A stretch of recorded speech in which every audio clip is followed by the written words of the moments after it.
Dans cette vidéo, je voudrais vous parler d'un livre qui a changé ma vie, ou du moins une grosse partie de ma vision du monde. Ce livre, il s'appelle Finite vs Infinite Game, et tout le livre repose sur une seule phrase. Il y a seulement deux types de jeux, les jeux finis et les jeux infinis. Les jeux finis, ils sont joués dans le but d'être gagnés, d'être terminés. Par exemple, une partie d'échecs est un jeu fini, puisqu'il est délimité, et le but c'est de la gagner. Et les jeux infinis, à l'inverse, sont joués dans le seul but de continuer à jouer le plus longtemps possible. Par exemple, le business est un jeu infini, puisque le but, c'est pas de remporter le plus de chiffre d'affaires sur une année, mais d'être là le plus longtemps possible. Ou du moins, c'est une des visions du business qu'on peut avoir. Et dans son livre, du coup, il part de ce concept de base, qu'il explique en premier en détail, avec toutes les caractéristiques des différents types de jeux. Et ensuite, dans les autres chapitres, il étend ce concept, ou du moins, il l'applique à différents domaines. Il va l'appliquer au domaine des relations, au domaine de la nature, au domaine de la logique, des idées, de la pensée, des discussions. Bref, c'est juste fascinant. Il va y avoir deux parties à cette vidéo qui vont sortir donc cette semaine, la vidéo que vous voyez actuellement, et la semaine prochaine pour la suite de cette vidéo. Et donc du coup, voilà un petit peu ce qu'on a dans cette première vidéo. On va d'abord voir la définition des Finite Games et Infinite Games, puis on va voir la définition de la société et comment est-ce que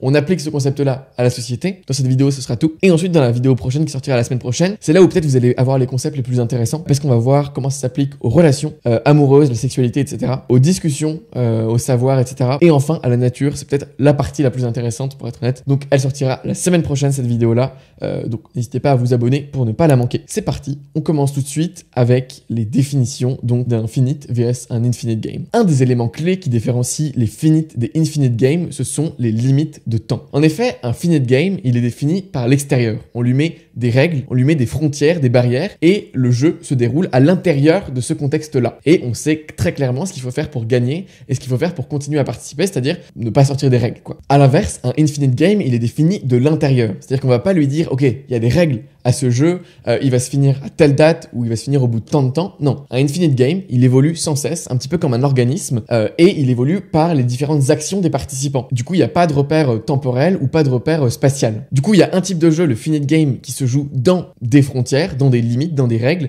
et l'autre qui joue avec les frontières, qui repousse les frontières et qui évolue de l'intérieur par le jeu. La punchline que l'auteur dit dans son livre, c'est Finite players play within boundaries, Infinite players play with boundaries. Et du coup, ça nous emmène à un second point qui sont les mondes. En fait, pour définir les règles d'un jeu fini, on est obligé d'avoir un monde, un référentiel en fait. Parce qu'on peut pas dire que ce jeu va durer 1 heure si on sait pas ce que c'est que le temps. On peut pas dire que ce jeu va se dérouler dans un carré de 20 mètres carrés si on sait pas ce que c'est qu'un mètre carré. Du coup, on joue à chaque fois dans un monde. Et le monde permet d'avoir une référence par rapport à ce jeu-là. Tandis qu'un jeu infini, lui, il s'en fout du monde dans lequel il évolue. Pourquoi? Parce que le jeu infini, il se définit lui-même. Bon alors là, vous devez trouver ça hyper vague, c'est pour ça que je vais vous donner un exemple. Prenons pour exemple le milieu de l'éducation. L'éducation, en tant que telle, c'est un jeu infini.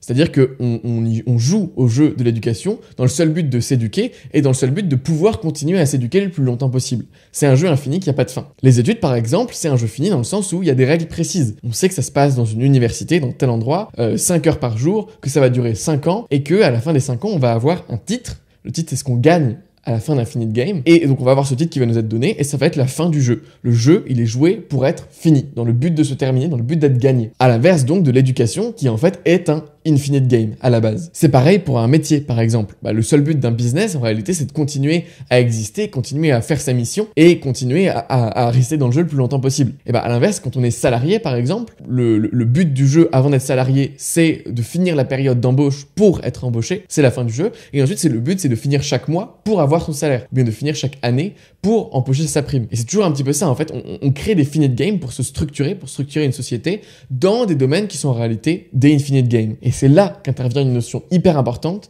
qui est le libre arbitre. Et oui, parce qu'en fait, à force d'être enfermé dans des Finite Games à longueur de journée, les gens, ils ont tendance à oublier que tout le monde est libre de participer ou de ne pas participer à un jeu. Tout le monde est libre de faire ou de ne pas faire des études. Mais la plupart des gens qui font des études se disent « Mais non, mais je suis obligé de faire des études. Ce Finite Game-là, je suis obligé de le faire, quoi. C'est une contrainte. Parce que si j'ai pas de diplôme, je serai à la rue. Et si je suis à la rue, je mangerai pas. Et si je mange pas, je vais mourir. » En gros, c'est un peu ça qui se passe dans leur tête. Et c'est pareil pour beaucoup de dictats de la société. Il faut que je me mette en couple. Il faut que je me marie. Il faut que j'ai des enfants. Tout ça, c'est des Finite Games dans lesquels on est enfermé depuis notre enfance qui, en réalité, sont des choix personnels. C'est-à-dire qu'il y a un libre arbitre dans le fait de choisir ou non de jouer ou pas à un jeu. Et bah du coup, il faut toujours garder ça en tête pour s'en rendre compte. Parce qu'en fait, on se voile forcément la face quand on joue à un Infinite Game. Bah oui, si tous les jours pendant que je fais des études, je sais qu'au final, je suis pas obligé d'être là, que c'est un jeu qui sert un peu à rien, que c'est abject comme truc à avoir, bah je vais probablement pas aller jusqu'à la fin du jeu, quoi.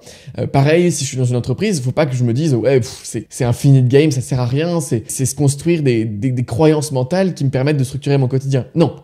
On est obligé de se leurrer, sinon on va pas au bout. Mais le seul truc à garder en tête, c'est de réaliser qu'on se leurre consciemment pour finir le Finite Game. Un autre élément qui est intéressant pour définir les Finite et les Infinite Games, c'est la surprise. En fait, pour gagner un Finite Game, bah bien souvent, il faut utiliser la surprise. Pensez par exemple aux échecs pour ça. Bah oui, si tous les coups sont prévisibles un par un, l'adversaire va ensuite faire des coups qui sont pour anticiper les choses qu'il a prévues, etc. Et c'est en utilisant la surprise qu'on va surprendre les plans de notre adversaire et qu'on va finalement remporter le Finite Game, qu'on va le faire se faire terminer finalement. Et à l'inverse, un Infinite Games, c'est la surprise qui lui permet de continuer. Si à un moment il n'y a plus de surprise pendant trop longtemps, et bah le jeu va s'essouffler et donc va terminer. Non, la surprise, c'est ce qui permet à d'autres participants de rentrer dans le jeu, c'est ce qui permet à une nouvelle phase de jeu de reprendre et de continuer comme ça. Et là, il drop encore une punchline, l'auteur il dit « To be prepared against surprise is to be trained, to be prepared for surprise is to be educated ». Autrement dit, quand on se prépare contre la surprise, donc dans un Finite Game, c'est qu'on est entraîné. Et quand on est préparé pour jouer avec la surprise, qu'on est résilient, qu'on est antifragile, si on reprend Nassim Taleb, c'est qu'on est éduqué. Et c'est en étant résilient ou antifragile qu'on va prospérer dans les jeux infinis. Et c'est en étant entraîné qu'on va prospérer dans les jeux finis. Parlons maintenant du but d'un jeu fini et infini. Le but d'un jeu fini, c'est de se terminer, c'est d'arriver à une fin. Et le but d'un jeu infini, c'est de profiter du processus. Le but de l'éducation, du Infinite Game de l'éducation, c'est de prendre du plaisir à s'éduquer, c'est de se sentir évoluer, tout ça, et c'est de prendre du plaisir dans l'instant. Tandis que le but du Finite Game des études, c'est d'avoir le diplôme. Et bien souvent, le processus va être moins agréable que si on était dans l'Infinite Game de l'éducation et qu'on s'éduquait pour soi, pour se faire grandir. Donc ça, c'était le but des différents jeux. Parlons maintenant rapidement des titres. En fait, quand on gagne un Finite Game, ce qu'on gagne, c'est un titre. Ce qu'on gagne à la fin des études, c'est un diplôme. Ce qu'on gagne à la fin d'un mois, c'est un salaire. Et le salaire nous permet d'avoir un statut dans la société. Et ensuite, comme il y a un truc qui est la propriété, eh ben on peut ensuite acheter des biens pour montrer notre statut et donc gagner du pouvoir. En fait, tout ce qu'on gagne, c'est systématiquement du pouvoir. C'est un titre.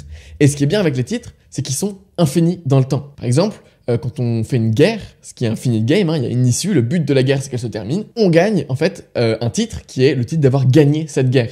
Et du coup ça amène en fait une nouvelle définition qui est un peu intéressante, c'est que tout le monde dit il faut avoir du pouvoir pour gagner. Mais en fait c'est pas vrai, parce que le pouvoir il se définit toujours par rapport aux autres, à la fin d'un jeu donc. Parce que comment on peut savoir le pouvoir total et la part qu'on a dans ce pouvoir total si le jeu n'est pas terminé? Du coup en fait le pouvoir, comme on sait qui a le plus de pouvoir à la fin du jeu, en fait, on ne gagne pas en ayant du pouvoir, mais on joue pour gagner du pouvoir. Et là, dans la partie définition, j'ai un dernier point que j'avais pas noté, qui est un petit peu out of topic, mais dont j'aimerais quand même parler. C'est l'attitude d'être sérieux vs l'attitude d'être joyeux. Être sérieux, c'est attendre une conséquence, une conclusion particulière. C'est être dans un Finite Game, en fait. À l'inverse, être joyeux, c'est être dans l'acceptation de n'importe quelle possibilité qui pourrait arriver et apprécier la finalité telle qu'elle est. Être joyeux, c'est profiter de l'instant sans se soucier de ce qui va arriver après.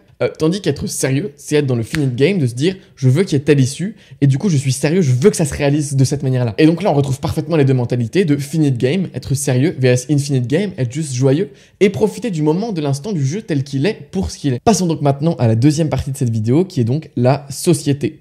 Et appliquons du coup ce concept de Finite vs Infinite Games à la société.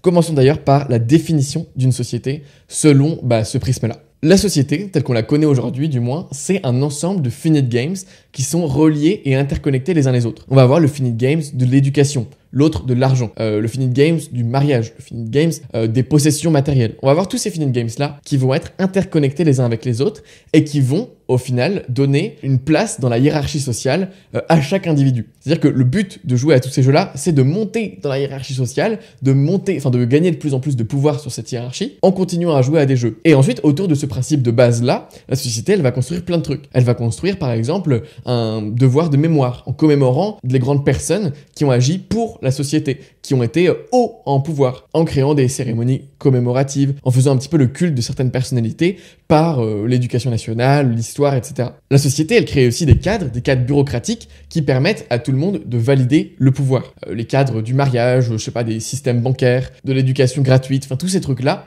qui permettent à tout le monde de connaître et de valider leur pouvoir dans la société. Et du coup, maintenant que ça c'est dit, il faut absolument différencier les notions de culture et de société. Parce qu'il y a un truc qui est super important dans les finite vs infinite games, c'est que un infinite game peut contenir un finite game. L'infinite game de l'éducation peut contenir celui des études. En revanche, l'inverse n'est pas vrai. Infinite games ne peut pas contenir un infinite game parce qu'il y a des limites et que dans un infinite games, il n'y a pas de limite. On ne peut pas limiter une culture à une société parce qu'une société, c'est infinite games, tandis qu'une culture, c'est un truc qui évolue de l'intérieur par beaucoup d'intrants, de relations interculturelles, etc. On ne peut pas contenir une culture à la société. Du coup, il faut dissocier ces deux notions en disant qu'il y a l'infinite games de la culture qui est à part, dans un autre cadran, dans le cadran de l'interculturel, etc.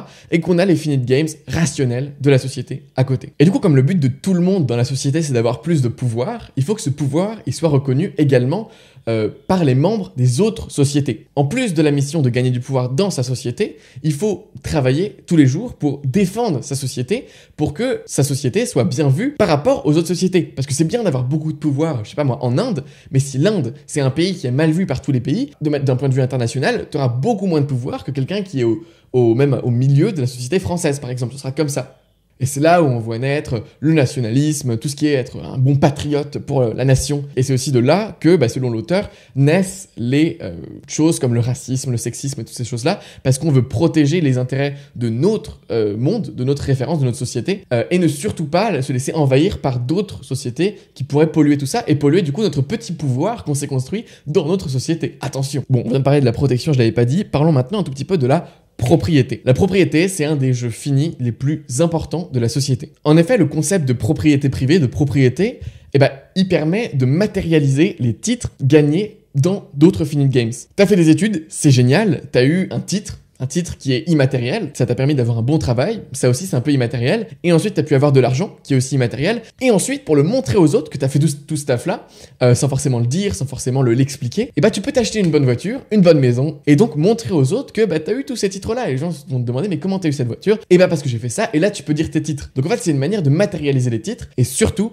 c'est une manière de récompenser le temps perdu, le temps dépensé dans le jeu fini. C'est-à-dire que tu dépenses du temps dans un jeu fini pour être ensuite compensé d'un point de vue matériel. Par exemple, si je suis rémunéré 100 € de l'heure, cet iPhone-là, il me permet d'avoir un statut social qui dit, ok, je suis rémunéré suffisamment pour me permettre d'acheter ce type de possession-là, et cet iPhone-là représente en réalité, 6 heures de travail, puisqu'il coûte à peu près 600 €. Ok, encore 2 principes dans cette vidéo, et ensuite, on se retrouvera la semaine prochaine pour parler du reste. Une société, elle est auto-éco-organisatrice. Alors là, j'ai repris le terme, pas de ce livre-là, mais d'un livre de Edgar Morin, qui s'appelle Introduction à la pensée complexe, ou quelque chose comme ça. Et ce qui dit, en fait, ce principe-là, c'est que la société fait les hommes, et les hommes font la société. À chaque fois qu'un nouveau participant entre dans une culture, il se fait d'une part former, transformé par la culture, et il transforme en même temps le contexte et la culture. Du coup, c'est un système qui, sans fin, s'auto-organise comme un organisme qui grandit de l'intérieur. Et c'est là qu'en fait vient la dernière punchline de cette vidéo et du livre aussi, ce sera « Where a society is defined by its boundaries, a culture is defined by its horizon ». Quand une société est définie par ses limites, une culture est définie par son horizon. Et voilà, that's it for this video, guys. Merci beaucoup de l'avoir regardé.